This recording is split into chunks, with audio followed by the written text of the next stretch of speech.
This chapter discusses goals and objectives. So, some of the more specific tools that we have in organizations that come down from our vision, mission, and strategy. So, these are the things that exist in organizations so we can achieve and execute on our strategy. So, this chapter will focus on these few concepts.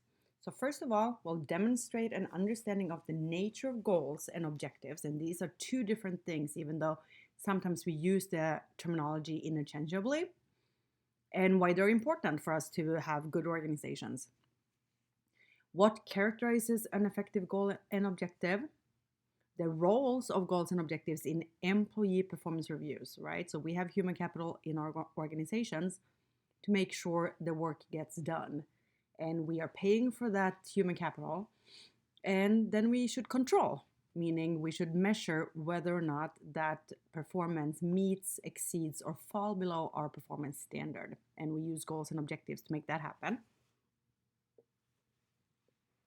Relationships among economic, money, social, and environmental goals and objectives. And then finally, how can we all get better at this?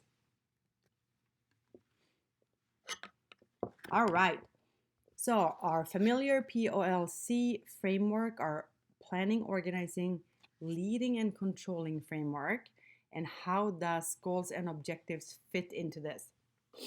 Well, as you see from the bolded goals and objective statements on this slide, it falls into planning. And we shouldn't be too surprised because, as I already said on the prior slide, we have our vision and mission. Those are the statements that tend to be a little abstract sometimes. And then we have our strategic plan, and these are covered in other conversations elsewhere. And to make sure that these things up here on top come true, we need to have goals and objectives to make that happen. So it's in planning, but we also see it over here in strategic HR. As I already said, with performance reviews, we want to make sure that we are measuring what people are actually doing, that they're meeting their goals and objectives. All right, so that's where it fits in with planning and organizing, leading, and controlling. And then we can talk a little bit about the extent to which we're good at this in organizations. And truth of the matter, we are not.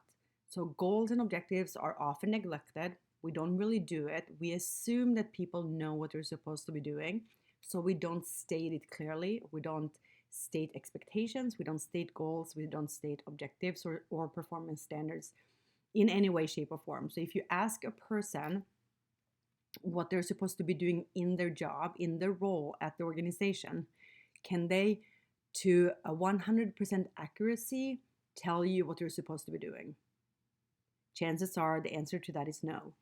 And it's because our managers do not tell us specifically what we're supposed to be doing. Also, these goals are poorly aligned with strategy. So we might be setting goals, but they are not actually the goals that the organization needs to make sure that strategy is happening. As we already said here in number 2, we already know that we need to be controlling people's performance. It sounds archaic, but what we're doing is we're just checking that people are doing the right thing, right? That's what we mean by that. And then the performance evaluation here down at 3 should be based on how the achievement of individual goals, individual objectives, do contribute to the functions that are critical to the organization's success and survival. So we have the vision and mission, we have the strategic plan, the goals are broader and the objectives are more specific in terms of measurements. And for us to actually translate those goals and objectives into to actually translate the vision and mission into goals and strategy, we can sometimes use what's called a balanced scorecard. And we've talked about that elsewhere as well. When we talked about the workforce scorecard, we talked a little bit about the balanced scorecard, and that was in chapter 15 when we talked about strategic HR. I'm not going to say chapter 15, I'm going to say in a strategic HR chapter, regardless of the chapter number, right? All right. So let's define goals and objectives a little bit more specifically. Goals on your left side here Goals are general outcome statements of what should happen, right? Outcome statements. And these statements define what an organization is trying to accomplish, both programmatically as well as organizationally. So, goals are broad statements, general outcome statements, what happens both at the organizational level and for different programs in the organization programmatically. I'm going to get back to the example in a moment. Let's jump to the right side. Your objectives, these are precise as opposed to goals that are general. So these are precise, time-based, because we need to have a time associated with it, and measurable actions. Can we measure actually? This is the measurement portion. And they need to support the completion of a goal. So objectives feed into goals. Goals are higher up in the hierarchy. If we don't have specific objectives, we cannot accomplish our goals. All right, middle column, Caltrans. This is our government agency, government department that is making sure we have roads to drive on, that they are relatively in good shape, and that we don't have barriers that are like branches and such that we can't get past on the roadway. So, for instance, if you look on the left side, the example for Caltrans, for one of their goals, is to be safe and healthy. Safety and health is one goal, we can say, of Caltrans. Well, how do you measure that? How do you measure safety? How do you measure health? Well, jump to the right side. Remember, these are precise, time-based, and measurable actions. So, example here is we reduce employee highway deaths. Okay, we can measure that, we can put a time on it, and certainly that's a tremendously important objective that feeds into the goal of safety and health. So when we write objectives, here is your checklist. They should be related directly to the goal. We just talked about that. They need to be clear and concise so we know what they are. And if you are trying to measure 1, 2, or 3 different things in one objective, we call it double barrel, and you need to split them up, right? Number 3, they need to be stated in terms of results. So we are reducing, for instance, employee highway deaths by 90%. Measurable comes with the quantity, we just discussed that, and then the timeline specified for this year, 2020, for next year, 2021, or whatever year you're in, next year, 2022, 2023, specified date for accomplishment and deadline. And then it begins with an action verb, so something we want to try to achieve. Measurements more specifically. If you have a scale to weigh your fish in, it's a pretty simple and straightforward measurement. Unfortunately, in many organizations today, we don't have measurements that clear and concise. So what is a measure? A measure is the actual metric that we're using to gauge performance of objectives.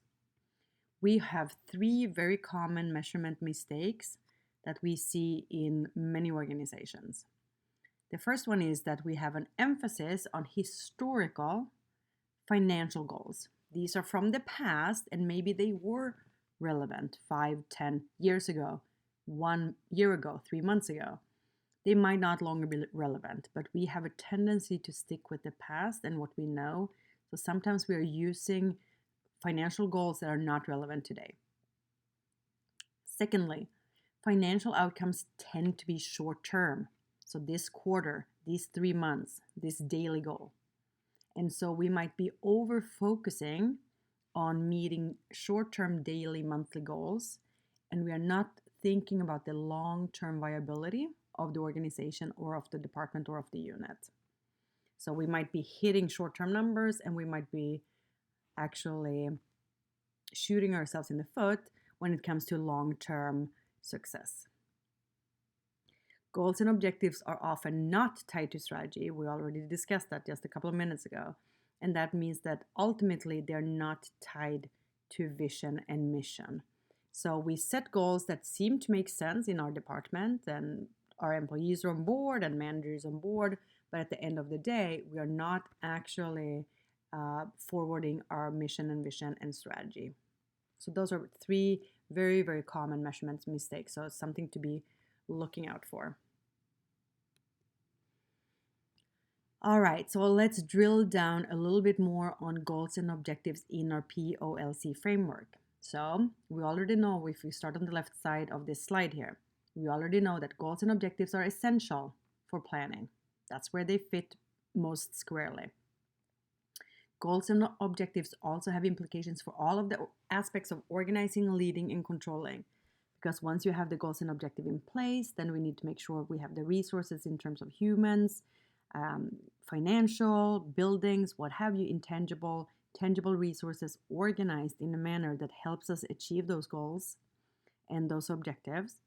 And as leaders, we need to keep our employees on path, on track. We need to provide feedback. We need to provide coaching and support. And controlling is measuring employees' performance and see what they can do better, where they're right on task, etc.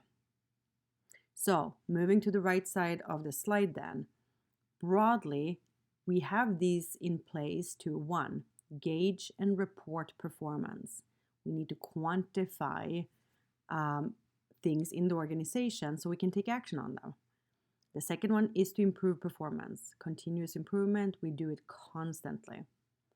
Thirdly is aligning efforts, aligning throughout the organization, vision, mission, and then all the way down to employee performance. And we also use it to manage accountability, because if we don't have goals and targets and objectives, how do people know what they're expected to do? So this helps with managing accountability.